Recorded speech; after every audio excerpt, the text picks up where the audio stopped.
Welcome to the Alex Salmond Show, where we examine the long-term economic consequences of COVID. Much economic study has been focused on the dramatic acute impact of the pandemic. The collapse in world trade and GDP, followed by a strong recovery in many economies, and the continuing struggle of many administrations to balance health priorities with sustaining economic activity.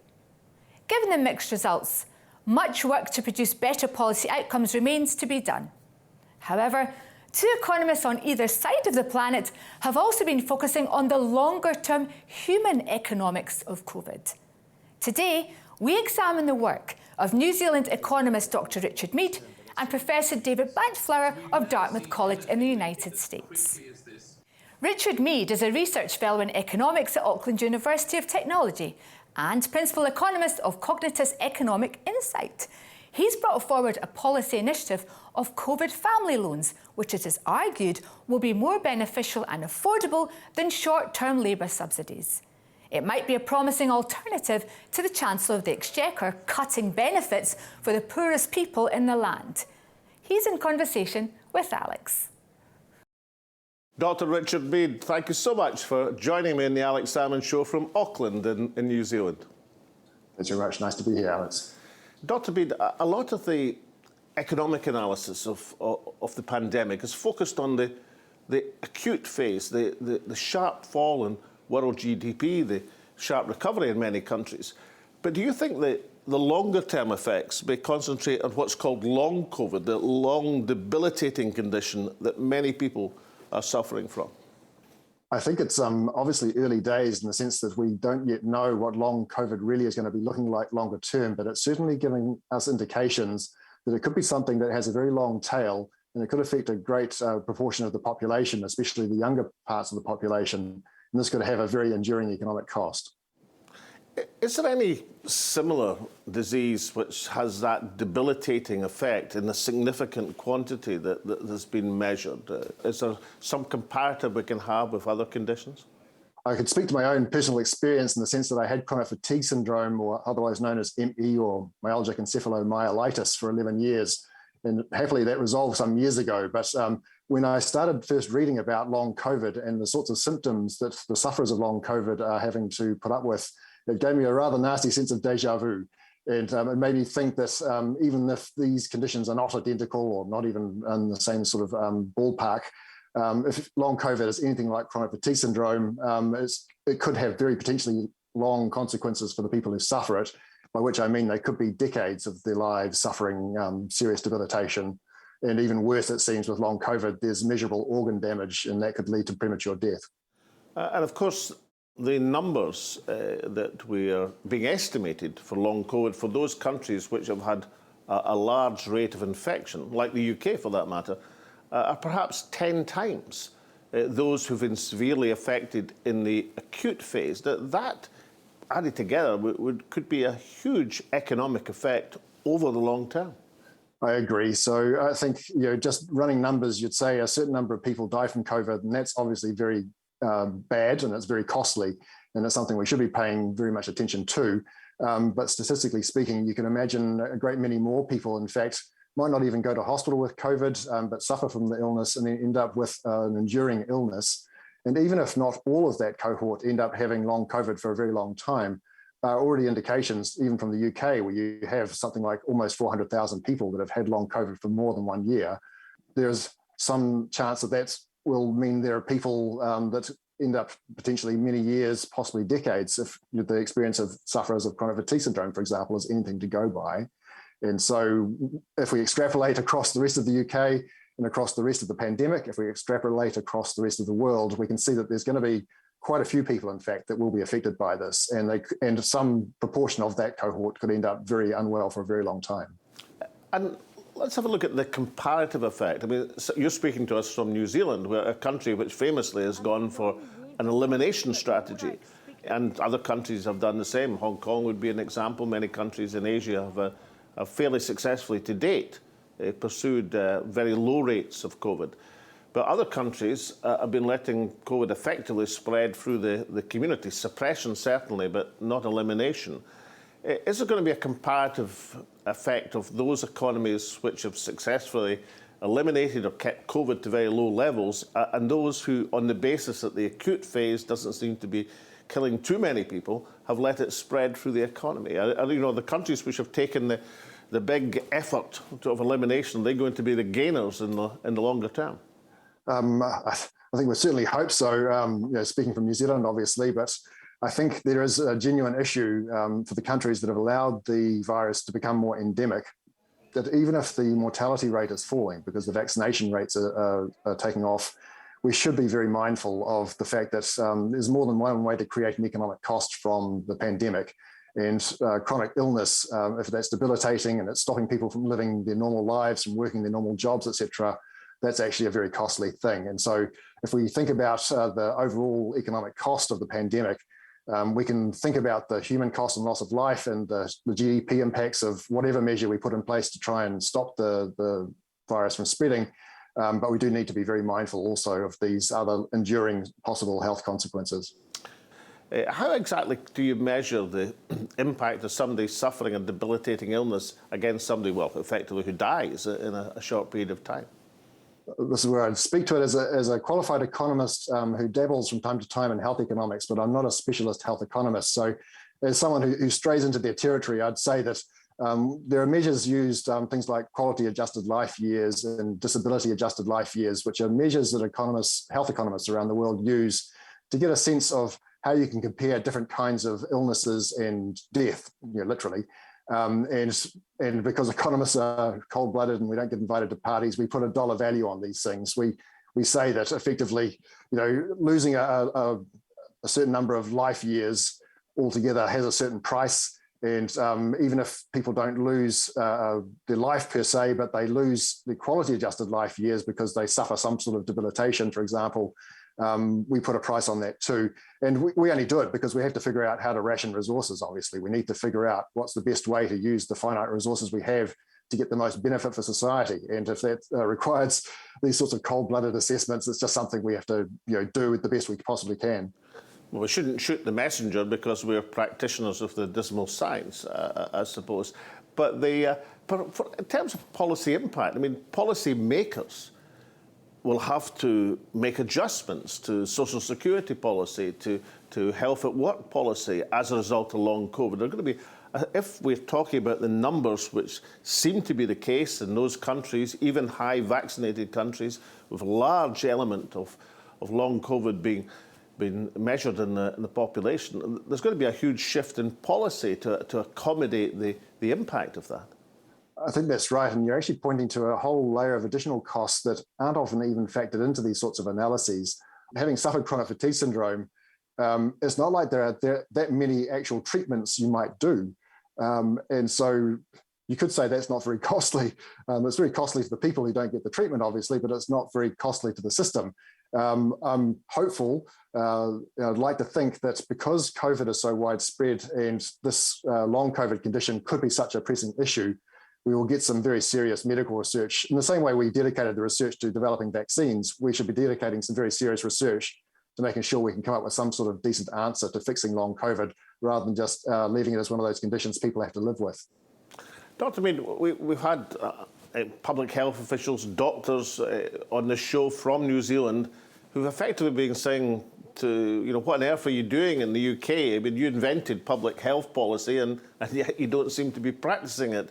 Is there any sense that economists in New Zealand are sort of looking at the UK and other countries saying, why aren't you analysing these things and recognising the huge potential economic impact as well as human suffering of what is happening in terms of the spread of this contagion? It might strike you as ironic, but I think a lot of the local economic analysis has been rather more critical of our own response, as much as that's been not a bad outcome for us. But you know, the implicit price that's been attached to saving a life, even in New Zealand, is very, very high. And so some economists are wondering, why are we doing this when we could be rationing our resources in other ways? Why don't we shut down our economy and our borders for the seasonal flu that kills 500 people a year, for example? So, you know, it's that sort of, if you're being strictly, purely, rational about it, you would make these very tough comparisons. You know, to then look beyond the way we did it and think about what the various strategies might be around the world and which ones have worked out better than others. I'm sure this is going to spawn great research for many years. One of the problems is, of course, controlling for all the different factors that are different across each economy. But there are various comparisons at a more anecdotal level, obviously, that have been drawn. Island states, for example, with a greater ability to control the borders, it makes an elimination strategy more viable. And so that is begging the question, if you had a choice between elimination and simply letting things spread out in a slightly controlled way, it begs the question why he didn't. And we know Sweden, of course, had the other example of going for a herd immunity strategy from the outset and created its own sort of natural experiment. So we're yet to see, I think, where the jury lands on this. It's quite clear the human cost in many countries has been very, very high. The US and the UK are particular examples, obviously. In New Zealand and Australia, the human cost hasn't been that high. You could argue the economic cost has been quite high all the same. And I think it's difficult for politicians if they are faced with the choice of prioritising the economy over lives. You can see how it's natural to not want to be the politicians that presided over lots of people dying, though it seems that isn't a rule universally shared. And finally, Dr. Meade, any message that you would have as a New Zealand economist for policymakers across the world in terms of how they should address the issue of long COVID from a policy point of view? I think two bottom lines are, one, we should be more rigorous about doing our cost-benefit analyses. So this is where policymaking, whether it's in New Zealand, the UK or elsewhere, I think a lot of it hasn't been strictly based on these sorts of, quite ruthless but systematic assessments of what might be the best way forward for society at large. So the first, lesson is, please let's just do that work. And then the second lesson is, when we do that work, please don't just focus on mortality. We need to focus on the morbidity side of things as well, the extra health burden and ongoing and additional social impacts of ongoing illness that could be affecting a very large chunk of our populations. Dr. Richard Meade from Auckland, New Zealand, thank you so much for joining me on the Alex Salmond Show. Pleasure. Thanks very much. Coming up after the break, Alex continues discussions on the economic consequences of COVID in the longer term. Join us then. Welcome back. As a member of the Monetary Policy Committee of the Bank of England, Professor David Blanchflower was one of the first economists to recognise that the inadequate and orthodox response to the world banking crisis risked prolonging the economic misery for millions over many years. So it proved. Now he's focusing on the human economic impact of COVID, particularly in the United States. He explains this latest work to Alex. Professor David Blanchflower, thank you so much for joining me once again on the Alex Salmond Show. Of course, great to see you again. Now, we've already seen the acute impact. I mean, tell us in macroeconomic terms, what thus far has been the impact of COVID in the world economy? The unemployment rate in the United States went from 3.5% to 20% in 6 weeks. So we've never seen anything that hit as quickly as this and as deeply as this. So that was the first thing, a huge hit to the world. And then this thing kind of spread and continued and had big effects on economies. Central banks and fiscal authorities stepped in, but now we're in a recovery phase, and that recovery phase is difficult. It's hard to see what happens if you take away all the stimulus, but this is an unprecedented in terms of its deepness, as well as its speed. So then recovery from it is difficult, and we're still trying to recover, and it's going to take a really long time, but we don't really have much of an historical record to help us. Well, let's compare the impact in macro terms of the pandemic with the Great Recession of starting in 2010-11. Now, that hits the structural aspects of the banking system. This hasn't done that. Does that mean that if the correct and perhaps the more unorthodox, more challenging economic policies are considered, it should actually be possible in macroeconomic terms to recover quicker from this shock than it was from the banking shock? Well, obviously there was a major banking shock and that impacted globally. But actually what it didn't do is it didn't stop people from walking about. I mean, I've talked about the economics of walking about. A good indicator, I think, is we know about footfall in Times Square. Times Square in New York City. Well, for a very long time, nobody was walking about Times Square. And even today, it's about 50% of what it was before. So we didn't have anything like that in 2008 and 9. We didn't have people not going to restaurants, not going to shops, not going to cinemas. So it had a real effect on people. And think of people didn't stay at home. I mean, we've had a year of people staying, not flying, not taking buses, not taking trains. So that in itself was a major problem. And of course, think of what happened. Restaurants closed, sandwich bars in London, where people used to get to Victoria Station, they commute in and then they go to their office. Well, no one's been going past that for a very long time. So in a sense, the question is, when this thing goes away, will all those firms that have closed, will they restore themselves? And will people go back to the way that they were before? So I think that's what's different. In many senses, people did go back to the way they were before in 2010 and 11 and 12. The question now is, in the future, are they going to? And the suspicion is they aren't. I mean, the stores that closed, there weren't really factories that closed and stores that closed in 2009. They have now, and the question is, down the road, will they reopen? Will people do things differently than they did before? And I think that's the big difference. I think the likelihood this time around, long-run changes in behavior will be very different than they were pre-pandemic. And that didn't happen in 2008. But let's look at the human side of recovery and the long-term human effects on economics. I mean, the first of these is very much related to the disease. I mean, just when we thought the vaccines were coming to the rescue of at least the highly vaccinated economies, along come variants, and along comes long COVID, which seems to be affecting substantially more people even than were affected in the most acute part of the virus. What's the economic effect of having a substantial section of the population with a long-term debilitating illness?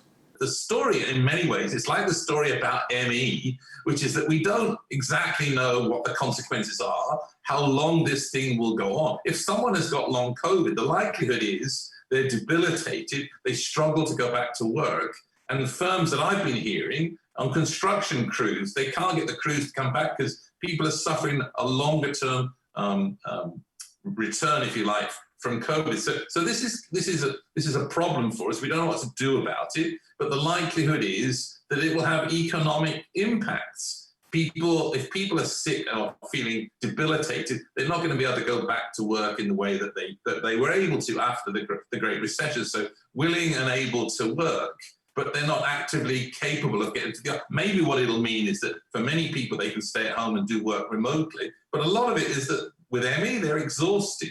So these are consequences, I think, that means we have to think out of the box, and to suggest that we can suddenly just go back to a world, December 2020, it doesn't look right. And it means that recovery is going to be complicated and long. And how about the work that you've been doing with colleagues on monitoring distress, anxiety? Now, obviously, periods of economic uncertainty make people feel anxious, and that's well established.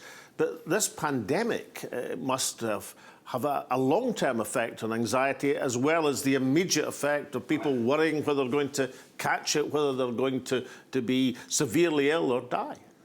Well, two answers to that. The first one, in the UK, we have really good data on happiness. We had a giant drop in happiness in March 2020 in the form that we've never seen. But I've done a lot of work in the United States, and what you see there, two interesting things. Anxiety and depression and worry has risen dramatically. It actually peaked in the United States in the week of the election, and has actually diminished somewhat since then. And particularly worry was true of the people who voted for Biden. But I think there's another part to it, which is actually the young. I hadn't understood till I wrote this paper called Biden, COVID and Mental Health in America. And the answer is actually, I hadn't really quite understood that the young disproportionately are the ones that have actually had COVID. And they're the ones disproportionately who've been anxious and worried about the effects of COVID, but their ability to get a job, to make a step into the world of work. So anxiety, depression, worry, lack of happiness, we've never seen levels like this. In the UK, we've never seen a drop in happiness of the kind that we saw in March 2020. It's recovered a bit, Alex. But again, go back to where we were, go back to 2008. What was interesting is that happiness hardly fell at all between 2008 and 2009. So you ask a macroeconomist, a happiness researcher, what does it mean and where are we going? I really don't know. And anyone who says they do, any Fed president, Monetary Policy Committee member who says they have a clue what's coming, are just engaging with what I call, you'll like this, I call it guessonomics. Yeah, but you're the pioneer of walkabout economics. Yes. So what do your guts tell you? What do your students tell you about how this anxiety is going to affect them as economic participants in society? Well, a number of them tell me that the big story I've had from my students is a number of their friends tell me that jobs in restaurants and fast food houses that students traditionally do have become pretty bad jobs. People yell at them, they don't like that particular job. So I think a reevaluation of low-paid jobs, and we're seeing the prices of those rising. But I think it's this great uncertainty, and especially for the young, as I said to you, the young if you're furloughing people, if you furloughed 1 million people, the firm isn't hiring the young people that come out of school and college. So I think that what people are telling me is this thing isn't over. There's lots of adjustments to come. I mean, I'm about to start a teaching we still don't know if it's going to be remote, if I'm going to teach in the classroom. I mean, the story I have is that at Dartmouth, most of the people are vaccinated, 45 people in the class, but there's about a 30% likelihood that somebody, even with all the vaccination, it's about a 30% likelihood that somebody in the class has got COVID. Still. So the answer is, what are you going to do? Are you going to go to the office? Are you going to, what are you going to do? So I think the economic implications are that people are worried and scared, especially the young. And in the United States, in the southern states, this is a big worry. So we've seen a divide coming. The world has now got two groups of people, not Republicans and Democrats, Tories and Labour. We've got the vaccinated and the unvaccinated, and we've never seen anything like that. Famously, you were the lone voice on the Monetary Policy Committee of the Bank of England who warned that without a more adventurous attempt to recover 10, 12 years ago, they would have a long-term impact on the economy, and that's what transpired. What message would you have to policymakers now as they approach these even more complicated questions of how you ensure recovery? Great question. And there is a precedent. In 1931, Keynes warned, and I've written about it several times, he warned about the long dragging conditions of semi-slump. And he said, it's not about the crash itself, it's about what follows. And the question is, are you going to do sensible things or are you not? So I think the answer is, looking forward, you need to think out of the box. You can't go back to the old methods. You can't go back to, we're against QE, we don't think negative interest rates are a really good idea, and let's get people on their own. The idea you're going to have long COVID and people who are going to take a long time to recover means you've got to try and address the real problems. And I like the idea of address the real problems of the man or woman on the Mile End Road omnibus. The reason I like the Mile End Road is it was named because it was a mile from Aldgate. So it was about, let's think, it's outside the city. Let's think about the well-being of the man or woman in Glasgow and in Edinburgh and on the Mile End Road in London, and try and think about their well-being rather than get to some orthodoxy. And that's what happened. The last thing we need is groupthink. What we need are smart people coming up with new ideas like the Richard Meade idea you talked about. And if you don't, what are the consequences? The consequences are going to be very serious on ordinary people. And that's the concern. And that was the concern in 2008 and 9. But it's even worse now because health and economics are both together in trouble. And the strain on the health service is huge too. Professor David Blanchflower of Dartmouth College, thank you so much for joining me again on the Alex Salmond Show. Yes, sir. In the long run, we're all dead. It's a famous line from England's most celebrated economist, John Maynard Keynes. Keynes did not mean, as is often assumed, that we should disregard the future in terms of economic policy. He was rather arguing that we should not assume that shocks to the economic systems will automatically right themselves once the initial storm is over. And so it is with COVID-19. A whole new branch of economics is developing around the impact of long COVID. While early studies of the pandemic focused on the immediate collapse of world GDP and the medium-term impact on jobs, it's now becoming realised that the biggest economic impact of all may not be on the deaths of 5 million people, but the long-term debilitation of tens of millions more. Long after the acute pandemic fades into memory and the many immediate wounds heal, human and therefore the economic scars will remain. And this goes beyond the recovery impact on the public finances. With creative rather than orthodox economic policies, it should be possible to refill the coffers of government and replenish the public services. However, the economics of human impact will still endure. Long COVID is likely to physically impact on a substantial section of the community and therefore the workforce, perhaps for years to come. The economic impact of grief, depression and anxiety is difficult to measure, but it is very real. In economic terms, COVID is likely to be ever with us. But for now, from Alex, myself and all at the show, it's stay safe, take care, and we hope to see you all again next week.